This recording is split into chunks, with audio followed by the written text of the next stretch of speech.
Today, we will briefly outline a set of climate solutions that can be implemented on a very large scale. As shown in the previous video about climate change trends, the challenge is extremely large. Fortunately, technologies exist that can be implemented on a sufficient scale.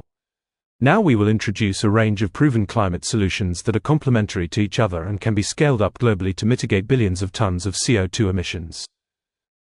Shown here is a very low-cost energy storage system for wind and solar power. It was developed by Form Energy. This company claims that its energy storage technology can store electricity at less than 1/10 the cost of lithium-ion batteries. They have received more than $950 million in funding to date and have announced that their new large factory in West Virginia will be operational this year. Shown here are some key statements from International Energy Agency or IEA. According to the IEA, renewable energy grew by 50% in 2023 globally, reaching almost 510 gigawatts, with solar PV accounting for 3/4 of additions worldwide. As well, they indicated that global renewable power capacity is now expected to grow to 7,300 gigawatts over the 2023 to 2028 period. Although this is substantial, IEA is indicating that the world needs to go further to triple renewable energy output by 2030, which countries agreed to do at COP28. As well, IEA has estimated that there is 120,000 gigawatts of offshore wind power available, which is a very large amount. Next is an innovative solution by Brilliant Planet. They are growing algae in seawater on top of a desert in Morocco. Shown here is a 30,000 meter-squared algae growth pond that is capturing CO2 directly from the outside air. They estimate that this technology can capture and sequester CO2 for less than $50 per ton. This compares very favorably compared to the reported $775 per ton that the large US payments company, Stripe, is paying Climeworks to capture and sequester CO2 in Iceland. When Brilliant Planet dries the algae in the sun, they end up with a biomass that is so salty that when they bury it in the sand, it will remain there for more than 1,000 years. They have already researched desert areas around the world and have identified a range of flat coastal areas that can capture 2 billion tons of CO2 per year. Therefore, this is very promising technology that can capture carbon cost effectively on a large scale. Next is turquoise hydrogen, which is hydrogen produced from natural gas along with carbon black. There are several companies around the world that already have facilities operating that produce turquoise hydrogen. One notable one is Monolith Corporation, which was recently awarded $1 billion loan from US government to expand its turquoise hydrogen commercial facilities tenfold. Shown here is a simplified schematic of a facility that combines the production of turquoise hydrogen with renewable energy to produce three valuable products for sale, which are reliable electricity, hydrogen and carbon black. This combination includes hydrogen buffer storage tanks that provide substantial energy storage, which enables the facility to provide reliable electricity when there is limited wind and/or solar power available. Included in this combination is a power management system, which is programmed to sell electrical power to the local electric grid when the manager of this grid is buying electrical power at elevated prices. A very important feature of this configuration of technologies is that it is not dependent on any one technology. There are now multiple options for each technology's area. As a result, companies that want to implement this combination of technologies have many choices and can and should choose their best options.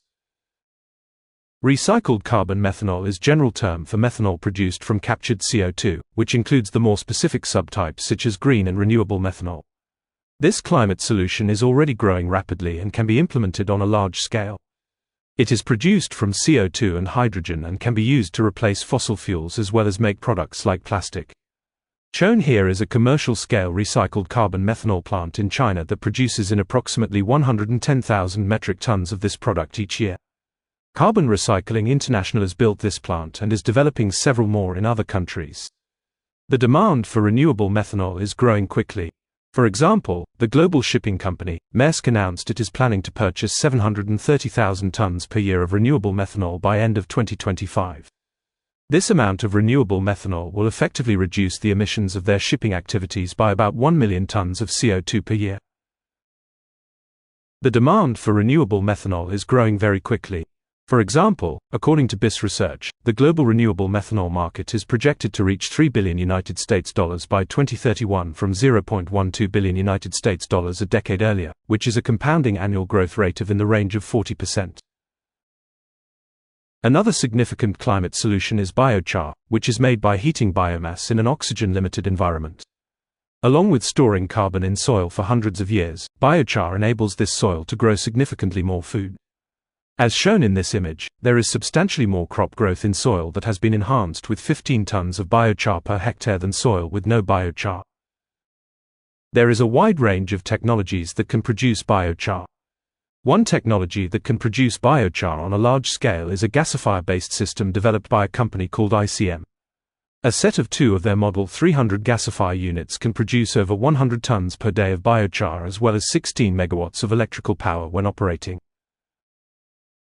This biochar production and power generating system can be combined with a turquoise hydrogen system and methanol production system to produce 4 valuable products, which includes reliable electrical power, biochar, hydrogen and methanol. Similar to the combination of technologies shown earlier, this configuration of technologies is not dependent on any one technology. There are now multiple options for each technology area.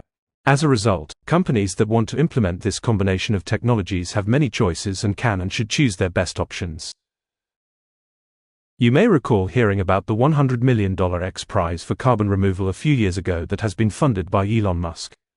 It has already made an impact and I expect it will make an even larger impact in the future. In April 2022, 15 winners of Musk-backed X Prize Carbon Challenge were revealed. They each received $1 million for their prize. To win the $50 million grand prize, teams must show a pathway to achieving a scale of gigatons per year in future. One of winners is Heirloom, which is scheduled to operate their first 17,000-ton facility in 2026 and 100,000-ton facility in 2027. All the winners of this prize are working very hard to scale up their respective climate solutions so they can win the grand prize or at least be a runners-up to this competition on Earth Day 2025. Shown next is a short animation illustrating the Heirloom's climate solution. Heirloom is tackling climate change by removing 1 billion tons of carbon dioxide from the atmosphere by 2035 using our direct air capture technology. In nature, carbon dioxide from the atmosphere is permanently stored in limestone. Our technology accelerates this process from years to days.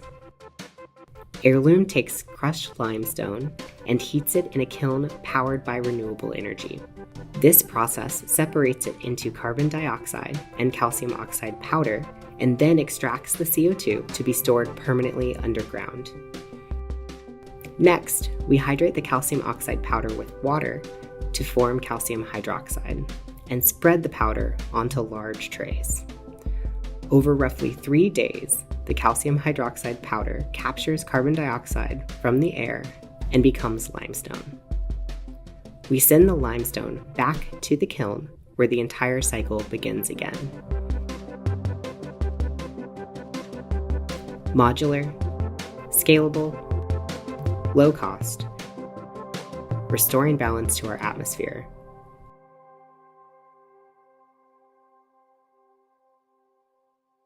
The Trillion Tree Program is a very ambitious program that being led by the Wildlife Conservation Society, WWF and BirdLife International that could potentially capture hundreds of billions of tons of carbon dioxide. For example, NASA reported on a study that indicated that planting 500 billion trees could capture about 205 gigatons of carbon dioxide by the time they are fully grown. A very impressive new initiative called the Global Climate Finance Accelerator has been launched in collaboration with the University of Toronto's Rotman School of Management. Their mission is to leverage interdisciplinary expertise in science, engineering, finance, and policy to adapt mainstream business and investment practices to help finance climate action on a large scale. They operate on a not-for-profit basis, investing revenues back into this accelerator for growth and cost recovery. Since it is so impressive and needed, I have invited one of their co-founders to speak about it at this event. Her name is Susan Megici. In conclusion, the amount of renewable energy generated at this time is substantially smaller than the energy generated by fossil fuels. Based on rising global CO2 levels, the total energy demand appears to be rising faster than renewable energy generation. Although the challenge to reduce emission is extremely large, technologies exist that can be implemented on a sufficient scale. Projects with proven technologies can be integrated to maximize impact in a profitable way and be replicated on a substantial scale. The recently launched Global Climate Finance Accelerator brings key resources to help implement projects that can make a substantial impact. Since there are now many proven technologies that can be integrated to maximize impact in a profitable way, companies have many choices and should choose their best options. To accelerate climate action, investors should invest in businesses and/or projects that are scaling up proven technologies.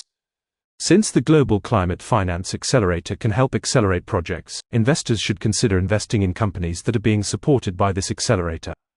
Other universities should review the Global Climate Finance Accelerator model and consider collaborating with them to implement this model to help scale up climate action. As the UN Secretary-General says, our world should take climate action on all fronts. Everything, everywhere, all at once. Thank you for taking the time to view this video.